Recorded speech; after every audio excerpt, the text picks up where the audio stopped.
And we are back for the next installment of this important talk on CMDs with Black British women. So hope you enjoy and let's get right back into it. So what would you say is the tools needed for Black British women to be able to get through CMDs like anxiety and depression? The reason why is I'm interested in this topic is because I've been reading, this was a Christmas gift, and I've been reading through Michelle Obama's The Light We Carry. It's not something I would usually pick up, I will be honest, but there was a couple of different quotes that I saw in this which even reiterated why I wanted to do this conversation. And I just wanted to read to you a few of them while we're here. So the one quote is, "I do believe that there's value in learning to identify the habits that keep us centered and grounded versus those that trigger anxiety or feed our insecurities." And that's the reason why I feel like I'm looking for tools that people can use, but specifically for this topic is Black British women to use to find their center, to find their groundedness, to be able to face any challenge, essentially. Because something that she says is that with Michelle Obama, she says that she found her tools, but with everyone, we have different tools. And what works for you, Karade, may not work for me. What works for someone I know may not work for someone else. So it's about pulling many tools and ideas together so that you can try, experiment things that actually work for you. So then we actually essentially have the ultimate goal of blossoming and blooming. Yes, like a sunflower. Like the sunflower. The sunrise. The tools, I think it's two main ones that I think would be more fast acting. Is I feel like the older generation of like our parents' age, like that generation, I think should be given the tools of knowing who they are outside of their parents. Okay. They're outside of their parents' influence, outside of their cultural influence. I think just knowing themselves as individuals and them doing also the inner child healing. Okay. Because I think... So you think everyone should essentially do the inner child healing? Yeah, but I think for our generation, if our parents... Oh yeah, so I think a lot of the resolve can come from having that space to know, okay, having that foundation. Because naturally, I think if your parents are still alive and here, you want to be able to go to them to seek their wisdom on things because they have more experience. Whereas if you are, I think the issue is that we are having to do a lot of the work ourselves. Yeah. So it's like, and then trying to implement those tools with your parents. Whereas if, because I think a lot of the issues we have, and something I realized doing the inner child stuff was that, because Amani the Hood Healer emphasizes looking at your parents as individuals outside of just your parents, because they are also people. So when I did that, and then I could see, well, this is why they act this way, because they got that from their parents, and their parents were doing the best that they could. Yeah. With I think the circumstance. One of the tools is definitely having grace. What I found is having grace for your parents, no matter how challenging, triggering they can be. But specifically to Black women, what other things do you think Black women can do to face these challenges? Or even habits that can be implemented, because a safe space you mentioned was that having a safe space to express yourself is something that you mentioned and something that we both find important in allowing people to express fully what they're trying to communicate, no matter how I don't know what the word is, no matter how difficult, messy it can come across sometimes. And that's something that we create on the Sunshine Health Space, is a safe space for women to come and express how they're feeling with our sister circle. Yeah. So that is something that will be kicking off. If you are interested, please comment. Number 1 is building up your self-awareness. So what this looks like is you sitting with yourself, and if you have a journal, I prefer just typing it on my phone, which is to ask yourself a question that I asked was, okay, who were you before you were influenced by the world? And also another way to know, build up your awareness, is something I got from therapy, which was the mood diary, which is, so... Can you send a sheet? So if people want it, they can get it? Yeah, so comment if you would like the sheet.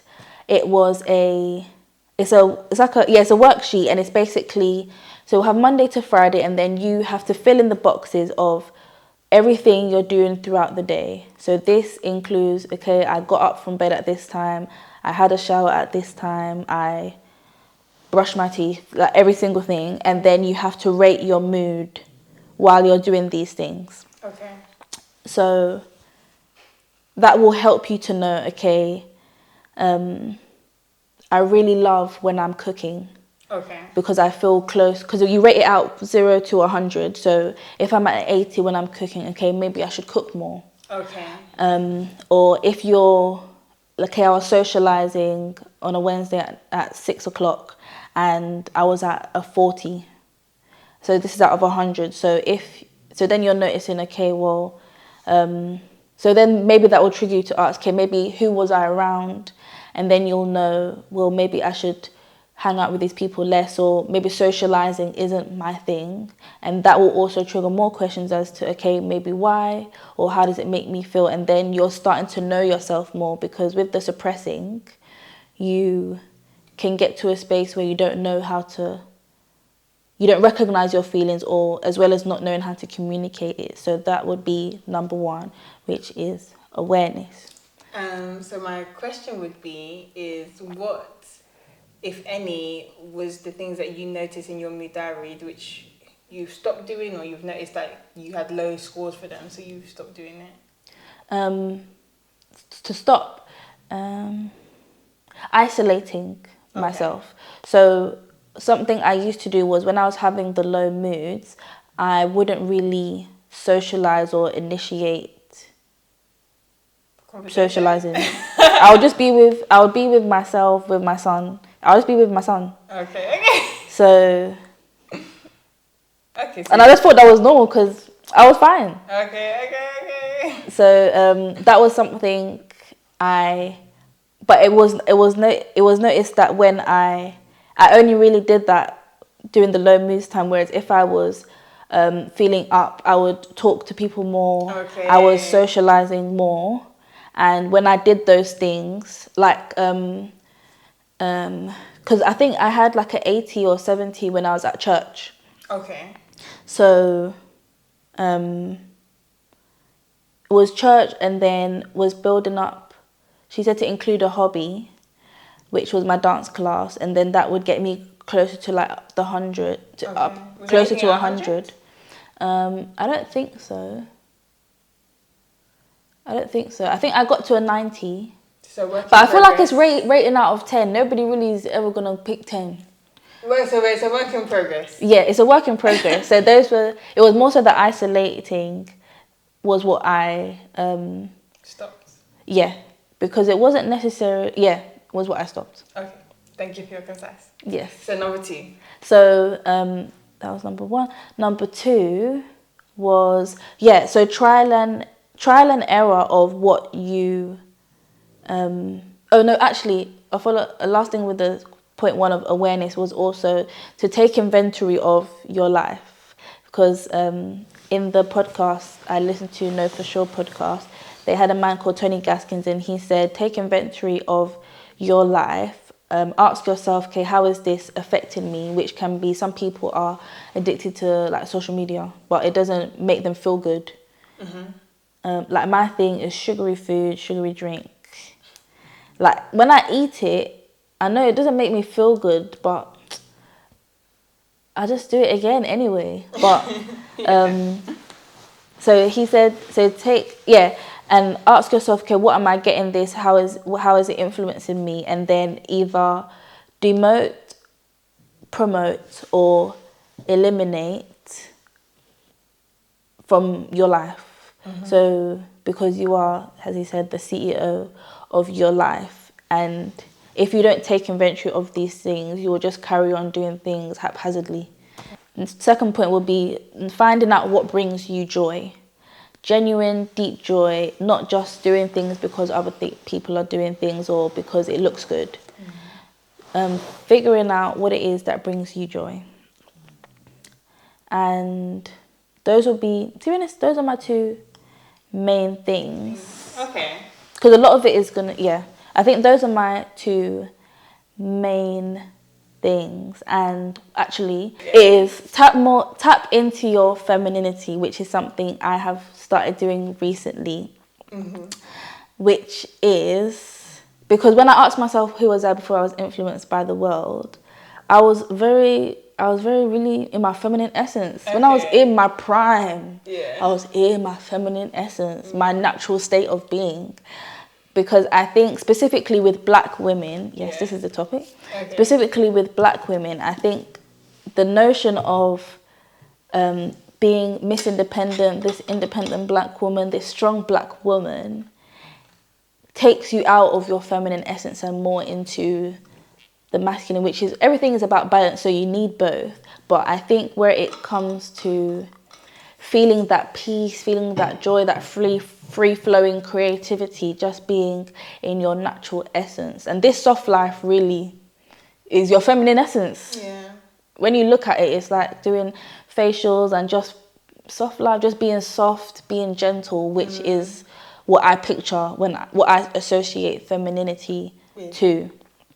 So I think really getting into that is going to have you feeling, well, it had me feeling like very like playful, childlike, when you're like, because having my son and everything is new to him.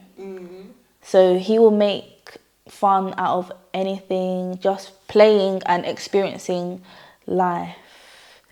So those three things: 1, building your self-awareness; 2, finding what brings you joy; and 3, getting into your feminine essence. Is my 3 main tools. Well, I'm glad to have you here as my first guest on this topic. Boom boom. Boom boom. And we've got some good tools. We've got some sheets that we'll be putting to use. So if you comment. Maybe if we get enough views, I'll do the sheet. I'll do a video doing the sheet myself. Oh yeah. If we get enough views, like let's say if we get how much views? 500. Okay, if we get 500 views, then 500 views, or maybe we should do likes if we get, because likes is more. Okay, so you do that. So 500 likes, that's going to be quite a bit. Okay, so I think if we get like 20 likes. Okay. I'll do the mood. I'll the share mood diary. The mood diary and the toxic trait work. Yeah. I think there was one thing you mentioned before. Yeah, about doing listing your toxic traits. I think that would be interesting to do. Sharing it with the world. So yeah, I'll do that. If we get 20 likes on the video. Because I do think that this was a definite relevant conversation to have. And sorry about that, but I do think that this was a relevant conversation to have. I am really, really glad that we got to do it. Me And too. I am looking forward to the more guests that I have on this segment of the show. And really, that's it. Thank you for joining. And I hope to see you guys on the next video. And I wish you all a great day. Come back to the Sunshine House, baby. Beso, beso.